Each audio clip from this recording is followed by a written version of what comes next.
Okay, great. We're just going to make it happen. Yeah, totally. So we are wearing masks because it's 2021. And that's what we do. Hottest accessory. To be respectful, right? Yeah. But let's talk about aging, because I want to talk about, the thought was aging, graying, because Kirsty has been growing out her gray. I've decided I'm going to grow out my gray, so she's definitely an inspiration for that. And there's a whole community out there, like the Grombre, Silver Sisters. I've been looking to all of it. Yeah. So I want to talk about that, go down that road. And then who knows what'll, I feel like there's no way we could hang out together and it not eventually have some talk about loss, because we both lost our mothers young, and just kind of how that affects you. You know, I've talked to people during this who have lost a parent who they were really close to. I mean, during COVID too. And just that whole missing piece of it, and just the fact that I'm able to say to them, I understand how you feel. Hey, this happened to me as well. Yeah. There's something, it's not a community you want to be in, but there's something very healing about knowing other people that have gone through that type of journey. There's something in it that I just think can be comforting to people who have gone through that and don't realize that they're not alone. Right. So I always kind of want to speak to it when there's an availability to do that. Yeah. Yeah. So that people don't feel alone. Yeah. Well, and it's just not the American culture to grieve. It looks like the whole world is just moving on without you. Yeah. So to have somebody who can come alongside you and be like, I know what you're feeling, I think is really huge. That's the segue into aging. It's like, this is my internal conflict. Yeah. I consider myself kind of a glam hippie. I always have. Half of me is very like glamour, kind of high fashion. Like, I love that. Yeah. Always have since I was a kid. Uh-huh. And then half of me is very, not like Oregon Earth granola, but like more Malibu I was gonna granola, say California. you know what I mean? Like California. kind of beach vibes, very low key. Like, I'm just gonna have the wild hair and I'm gonna embrace it all and let it do its thing. Yeah. And I have both of these. And as I've aged, it's gotten even more so, because it's like, no, I do secretly want like a little lip lift here would be good. Like, can we fill in? And if I'm driving in the car, I'm like, if it was like this, and I have that. It's not that I don't, but at the same time, there's this other part of me that's like this wild, fierce rebellion against, why do I have to look like I'm trying to be 19 or I want to be 19 when I'm so grateful that I get to be 40, almost 8 years old. Like, I want to see old hands someday. And I think because of loss, it's like life is so precious, and what should I look like as someone who's lived 47 years on the planet, you know? And I fight those. Yeah. Like, they're strong in me. Yeah. I would agree. I mean, I always joke with Nick, I'm like, I'm gonna go get Botox. Yes. It's coming. Botox. He's like, I just want you to be a droopy old woman. I'm like, you are my husband. You have to say that. I'm not worried about you. Yeah. But then who am I? I don't know. I agree. It's just like such an internal battle, and just going, especially I think putting all these photos on your me and you as well online, and I try really hard I don't use any filters in my stories, because I'm like, this just, I don't want to see filters. I want to see who you are. And I mean, each filter just immediately like makes your face smooth, right? Yeah. Smooth. Yeah. Smooth. I mean, I will say I do edit photos. I like them lighter and brighter, and you know, I do those things, but I try really hard not to ever change the laugh lines or whatever, because I think we just keep creating this like false reality, and especially right now because we're not leaving our houses, so all you see is online. Yeah.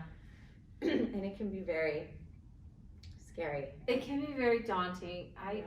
The filter thing too. And by the way, let me just do the disclaimer, because I always have to, because I'm an Enneagram 9, so we kind of live in that like, I want everyone to be at peace, and let's all just, my youngest son is. You know, let's just all, you know, I want to say, if you get Botox and lip injections and boobs and great. Yeah. I am definitely not saying I've evolved to some space, because I'm not getting that. Totally. I'm just talking about my personal experience. And same with filters. If you want to use it. But for me, it felt like, I don't want to get used to seeing myself in a light that just isn't really who I am. And then feeling like who I actually am is less than. Right. You know, like, totally. Because I already struggle with that. I feel like, everyone does. Mm-hmm. That's the thing, is we're all, struggling with our own self-image and, and I wish my hair was like this, and I wish my body was a little bit more like this, and I wish my skin and my eyes, and it just goes so deep. And as I've gotten older, two things have happened. One, that part of it has kind of come to life, where I am always like, almost every night, I tell my husband, I'm gonna have to get my lips. And he's like, you already have full lips. I'm like, I just want them a little bit bigger. I just want like a slight tweak, and that's true. I don't know if I'll ever really do it, just because do I want to spend the money, and I'm lazy. I'm probably not gonna go there and do it. Totally. But the other thing is that as I've gotten older, I also have noticed, and I don't know if you felt this, like more comfortability in some of the things I am. Like 6th grade, I didn't go to the end of the year party because I was chunky and I didn't want to wear a swimsuit. So I didn't go. I didn't want to go because I had no boobs. And you have to put a swimsuit on in front of these boys, and I'm like, flat. I'm like, oh, this is torture. And see, I never would have thought that. I would have thought, oh, Kirsty's going, to the party because she's thin, and so, and now, I'm not like modeling in a swimsuit. I'm not gonna, but I've gotten on Facebook Live, and I've been in a swimsuit, and I've had my arms, and even like, and so part of me is more comfortable with it at the same time. Has that happened to you? Like, you've grown into it? Yes, I would definitely agree. The confidence of just being who I am.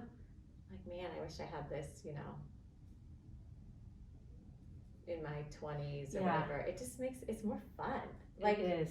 I think of it a lot, like in fashion. I'll just wear something because I want to wear it. I don't care if it's a trend or whatever now. But back then I would have wondered, like, does this fit in? And, all these things. And now I'm like, we just get to be who we are. So I love the confidence piece. But, you balance it with. Wanting all the things. Okay, so let's talk about grain. Yeah, let's. Grain. Why did you do it? Tell us why you did it. What are your thoughts on it? Yeah, well, speaking of being lazy, it really came from being lazy. I never go to the salon enough to get my roots done. Yeah. So I always had, we had started like trying to color it dark and then add blonde, and so then it would grow out, and then there'd be this like grayish different dark, and then the warmer dark, and then the blonde, and I just always looked haphazard more than normal. And I just decided to like take a summer off from doing When my was hair. that? Last year? So I'm like 20 months in. Okay. So not this last summer, but the summer before. Pre-COVID, y'all. Yes. Pre-COVID, I was rocking I know. Everyone's doing it this year, but you're right. Yeah, and then people started asking me, are you growing your gray out? I'm like, no, I just haven't gone to the salon. And then I tried to get into the gal who was doing my hair, and she was super booked. And I'm like, you know what? And then the more, actually, speaking of rebellious, the more people like commented on it to me, the more and my husband was like, oh, please go gray. Let's do it. And I think he thinks in financial terms as well. Yes. So I can't like fully, but he's been super supportive, which I know there's a lot of women whose husbands aren't supportive. And I think that would actually bother me more than I realized. But I just was like, you know what, I'm doing this because everybody's afraid to do it. So I'm just going to do it. I love it. But it's been way more emotional than I realized it would be. I think I at first felt like I was letting myself go. I was like,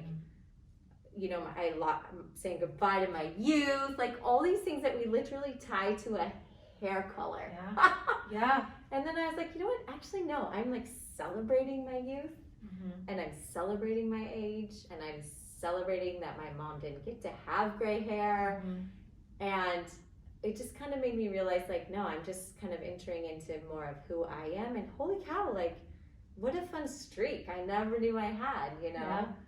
And this is what God made me to be. So I can't say like I've loved the process for sure. I think I sort of went cold turkey. Like I didn't really change the colors on the ends, which you probably could blend it more, but I just don't want to damage the curls a bunch by like stripping it gray. Totally. Which it would have. Yeah. So I just rolled with it. So I know there's like better ways to do it. And now what do you feel like?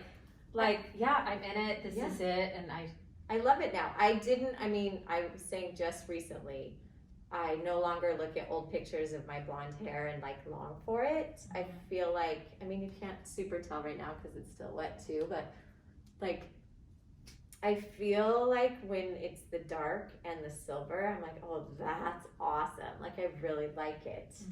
It fits my skin tone, but it took a while. I think it makes your eyes pop. Yeah, it took a while. And my mom had dark hair, and she was blonde when she was younger and then dark. And so it's fun because I feel like I look more like her. And I don't know, it's just, I've always tried not to let my hair define me because I feel like people have always, that's what they remember about me. And so I just don't want it to even when you were little. Yeah, because I've almost always had curly hair, and I know I do a lot of curly hair stuff on my feed, but I've even tried for my feed not to be totally curly because there's so much more than hair. Yeah. So I feel like this too, I'm like, well, there's more than hair. No, I love that. Which is why, we're getting closer, but we're probably still, I don't know. You're still a ways away, but man, we got rid of a lot. In the back especially, like, so much of it. And this, because you're so much tighter curled here, it'll take a longer time to... Yeah. But look at your bang area. I know, we're getting there. Like, and this is definitely where most of the silver is, too. It really is. Which I love that. And it is a whole different look, like when you pull it all up, because I feel like that's when you start seeing stuff, I don't know. I thought I was going to go gray, I don't know, a couple years ago. There's this lady in Malibu, and I loved her. And she's like long hair gray. Do you know her? Yasmin Rossi or something like that.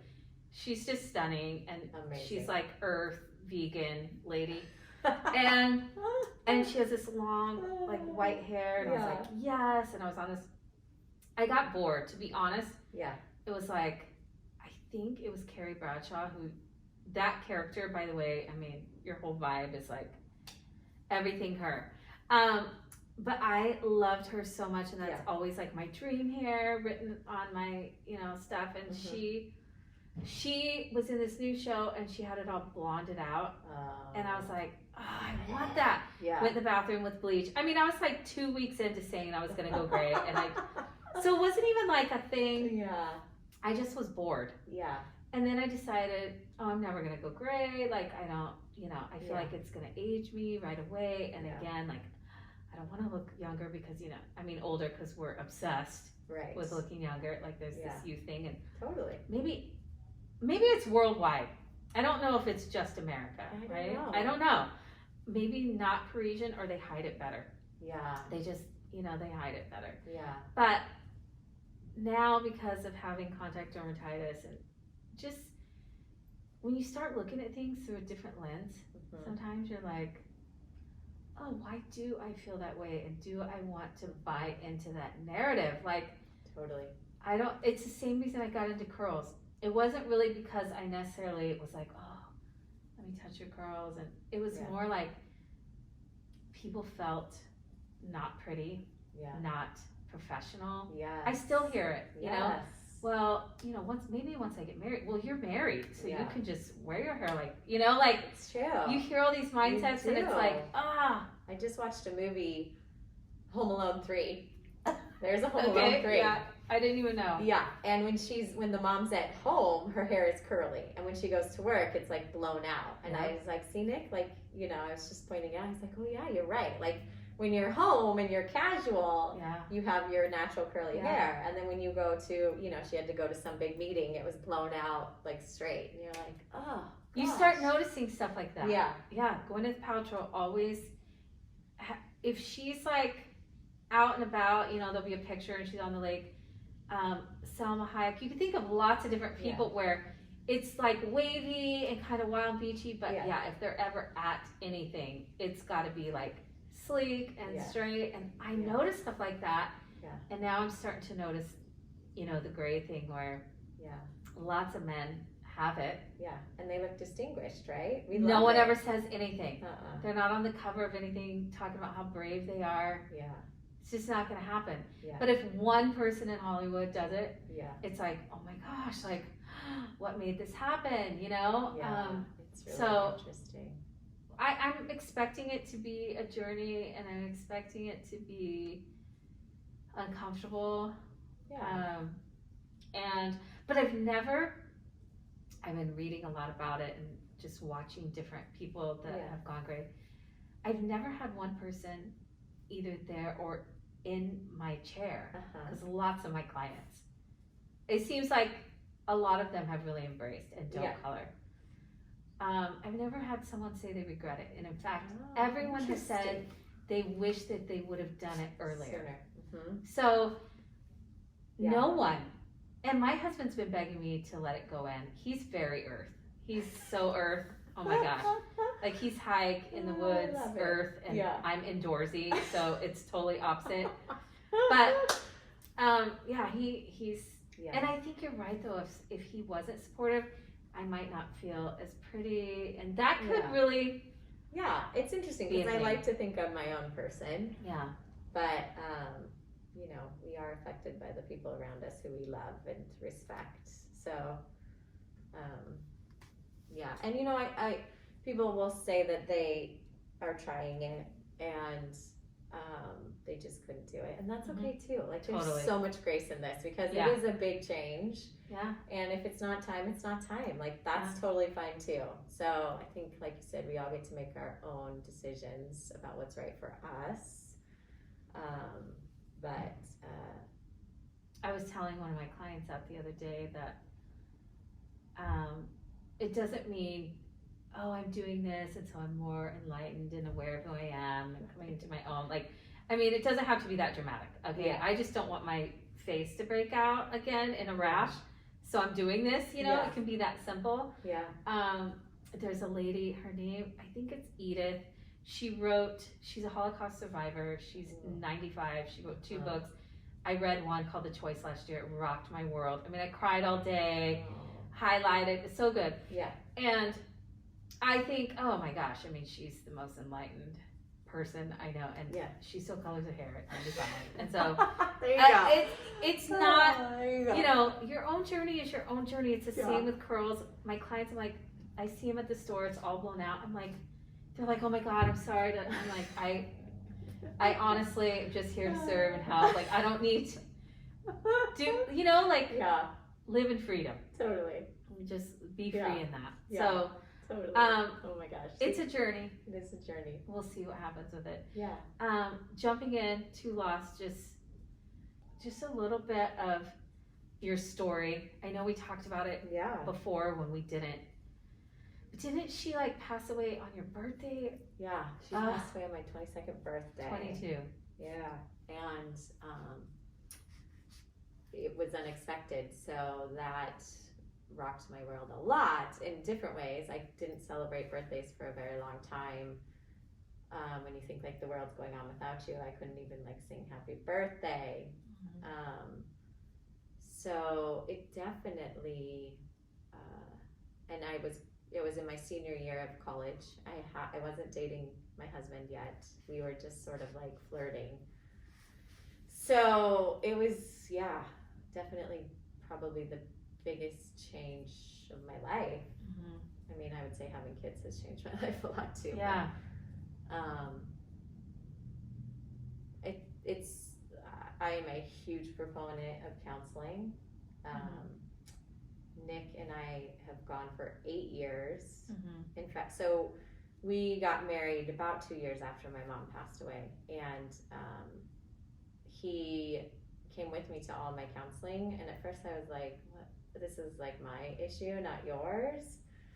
But it was really, it's like how he got to know my mom was sort of through the grief process and how to support me.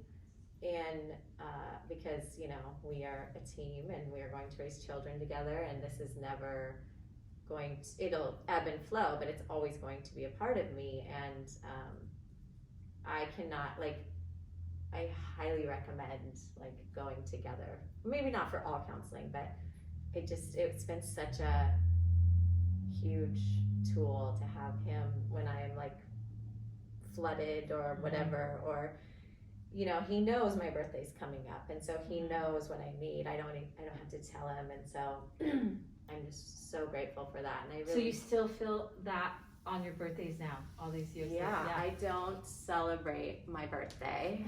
I don't celebrate my birthday. I celebrate my birthday on Nick's birthday. We have a cake together and just kind of let that be the day where people can like say happy birthday to them. Like my kids. I feel like my kids want to celebrate their mom's birthday.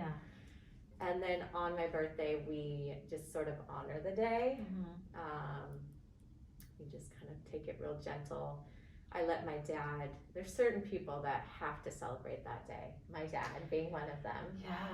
My grandma. So I let them have that day. It's like a celebratory day. But even on like, you know, when things ask for your birth date, if it's not something where I know they need like an official birth date, I don't give them my birthday. I give them my husband's birthday because, I mean, you know, like for instance, you go to work out in the gym, like just an example, they know your birthday, and then all of a sudden they're like, oh, happy birthday, and you're just like, it just crushes you. And when I'm not expecting it,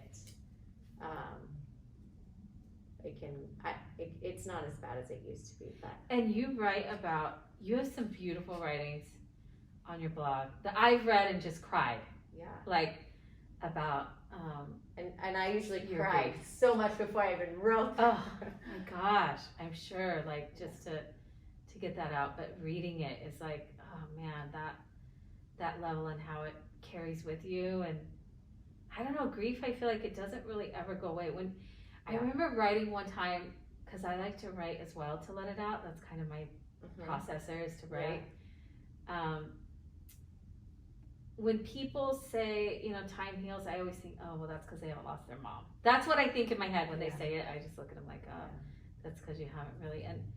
And how has, like, having that loss and now going through all the aging stuff. It sucks. I mean, I wish I could ask her questions. I think when I think of that saying, time heals, but I agree. But I think what I've realized is I know that when the waves of grief hit me, that I will get through it. Like I've learned it's not going to overtake me. It doesn't mean they're not there. It doesn't mean every new situation you grieve that your mom's not there. Like I'm going gray and I can't talk to her about it. I'm living through a pandemic. What would she have done? You know, there's still times where I like go to call her. I've never talked to my mom on a cell phone. Like there's just these things where you're like, oh yeah, like she's not been a part of that. And so, but then there'd be moments where I am like, oh, I'm in my 40s. Now I feel like I can relate to my mom and I feel closer to her because I'm like, she was in her 40s, you know, like these moments where I've also felt like I've gotten closer to her. I became a mom. I'm like, oh my gosh, I know what my mom felt like to be a mom. And it's sort of these amazing little moments of like, we're still getting to know each other, you know? Even though she's not here, like we're still in a relationship. So I love that. I think that's so beautiful, just that you're still having that. I feel like that's the hardest part. There's so many hard parts. Going through perimenopause, not having anyone for me to talk to or to know, and also I have this age thing. I don't know if you have it in my head. My mom was 52 when she passed away. As I approach that age, I get nervous, you know, like I get like, it's kind of my goal to make sure somehow right. I get to, live past that. And I do put myself in situations where I'll think, I can, and anywhere this can happen. Yeah. I was at the grocery store the other day, I'm in the car, and it's like random, I'm like, oh, this is the age my mom was when such and such happened, and oh, this is how she felt, because your mom's just your mom, who I always say, like, needed to make sure your bongo jeans were clean to go to, she wasn't like a real lady, right? Who had feelings and emotions and like, and so now I'm like, oh, this is what this age feels like, and oh my gosh, like for my mom, getting ready to turn 48, she was 48 when my sister was killed a block from our home in a car accident, and my mom saw it all happen, like, oh my gosh, major tragedy, right? So I just think, I can't believe she lived through that. Even so at this age right now, that'd be like me losing a child, and like I had all this compassion for her then, and I we always were really close, but I wasn't this age, so I didn't know how that played out. And I think that, like, when my grandson was born, like all those kind of momentous occasions where you're like, wow, I don't get to share this with her. And then the worst for me is just, I can tend to spiral into whatever it is, from hormonal to me and my husband are at it. You know what I mean? Like, everything spirals back and loops back somehow to, and I don't have my mom, it always like, I just want to, like, I just need that person, totally, and make sure that I don't put that pressure or that expectation on others. And you going to, some of your counseling with your husband is like, I would highly recommend that to everyone, so they do get a picture of that, because if it hasn't happened to you, I've seen it cause a lot of division in relationships where one of them has lost their mom or dad young, and that kind of void there. And my husband hasn't had really any grief, hardship type stuff, so it's really helpful that he has walked through it with me. It also, I mean, he wasn't afraid to. I don't know if you felt like this, but it's scary to enter into grief with somebody, so a lot of people I was friends with or whatever, they just couldn't be in it with me. Or I couldn't be in it with other people beforehand. Exactly. And then there's people that show up out of the woodwork that are like amazing and just sit with you in it, because you just have to sit in it with people, which is so important. So not how America does it. We solve things. We solve it. Exactly. Like, no, you're just sitting here. Like, we're in this. So. That's so interesting that you say that, because I feel that would be the perfect. Even now, if I'm praying for someone in a situation, I never even ask God to, like, fix it. I always say, can you just sit with them? Because I've experienced grief on a deep level, and know that is, there's nothing you can say. You can't fix it. You can't make it right. It's not gonna, let's fix it now and get back to the busyness of life, because it's got to keep rolling. But sitting with you and sitting with it is like, I think that is probably the best advice overall. Like, that is important. So important. Totally. I love it. Well, I mean, thank you for always sharing your heart and that. But I know. You just had the cake, right? You guys have to read about this blog about the cake you had saved, and it's it's interesting. In the beginning, I mean, I'm sure this will be 20 years since I've lost my mom. She died when she was 46. I'm now 41. So and people always like, oh, it's been 20 years. Like, that feels like a long time, but it is a long time. Like, I've lived almost half my life now without her, which I hate so much. But it's also, I just totally lost my train of thought. It's called perimenopause. It happens all the time to me. Like, every single day of my life. Every single day of my life. Seriously. Oh yeah, birthdays. So, I mean, in the beginning, I wouldn't have even told you that. Like, I just. And that is sacred space to be at. And so now writing about it on my blog, because I just didn't want people to ask me about it. I just didn't trust my reaction. Okay. Now, I'm not saying now, but I'm saying in the beginning, it was so overwhelming. I didn't trust my reaction that I could stay under control. But I've also learned a few things. First of all, I've learned that we need to ugly cry more. Every time I ugly cry, something beautiful comes out of it. Whether somebody's like, I just needed to see that, or whatever it is. And when I ugly cry, it is ugly. I mean, I am like sobbing. And so just learning, one, I'm an emotional person, and it's okay for people to see my emotions. In fact, like, that is a strength of mine. It's not, I'm always like, oh, I'm a mess. No, I'm not a mess. Like, this is me. I'm emotional. So being able to share that and not freak out if people need to ask questions, but also it helps me heal to talk about it, like to bring it into the light and go, guys, I'm not crazy, but I still have a cake in my freezer that my mom made me for my birthday. And that doesn't make me crazy, but like, that feels crazy. And so I think part of that, is my faith as well, just going, we have to bring things into the light. If we keep it in the dark, it festers, it can't heal. 100%. It can't grow. Right. So, it's been a journey. And everyone deals with their grief differently, and there's no right or wrong. So exactly. My family, we tend to deal with a lot of things with humor.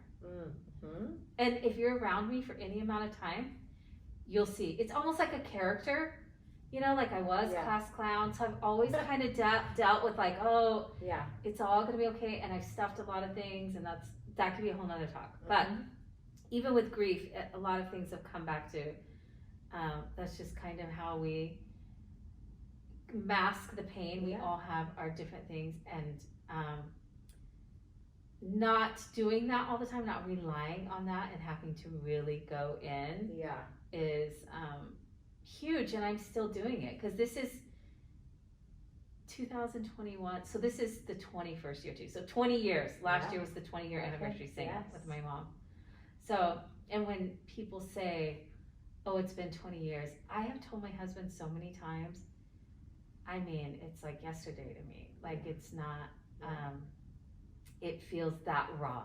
Totally. It's definitely, my sister doesn't even want to celebrate Christmas ever because my mom made Christmas we just went through this season where it's 20 years later. That's her healing process, that's her thing she's going, where I'm like the opposite. No, Mom loved Christmas, so we got to honor her, so we need to like make it special and unique, and there's no wrong or right way, and so many people do it differently. Totally. And I think we have to give people space for that. But you do got to get it out, or man. Yeah, I've seen it. It will come out in whatever way it wants to. In unhealthy ways. Yeah. For sure. Yeah, it's I would hope that in this pandemic life that we would see that we need to have space for these things, these emotions, not just grief, but I mean, grieving, not having a graduation, like different levels of grief, but just like allowing yourself to process through those things and have space to go, to be intentional and to go through it. That's what I hope comes out of this time. Me too.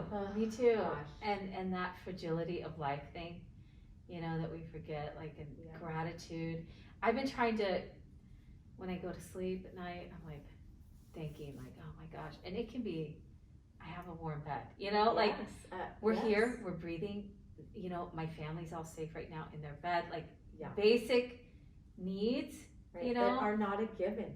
No. Not a given. They're not. Yeah. And then, wake up the same way, like usually in the shower in the morning is like my other, it's like just to know the gift of life and how it's just like a gift. Totally. And the fragility of that is, I think, much more real when you have lost, it becomes. Right. If the irrational is actually rational. Yeah. That irrational fear was actually a rational fear. Like that's you don't want to live in fear, but You're like, oh, those irrational moments actually can be real. So how do you live in gratitude, not live in fear? Yeah, that's why fearless is my word this year. I love it. I don't want to make all the decisions out of it, and I want to be wise. Yeah. Not be fear. I just don't want things to be fear based. Right. You know. Yes. But I still want to be wise about things. Like, I don't wear a mask because I'm fearful. I'm just doing it to be kind and wise. To take care of you, to take care of me. Yeah. Yeah. I mean, that's a whole nother topic that someday we can do. We could do a whole series. We could do everything. But really, I'll close this out by saying, I desperately want you to have a blog. This is my dream. Okay. So you're going to have a lifestyle, whatever.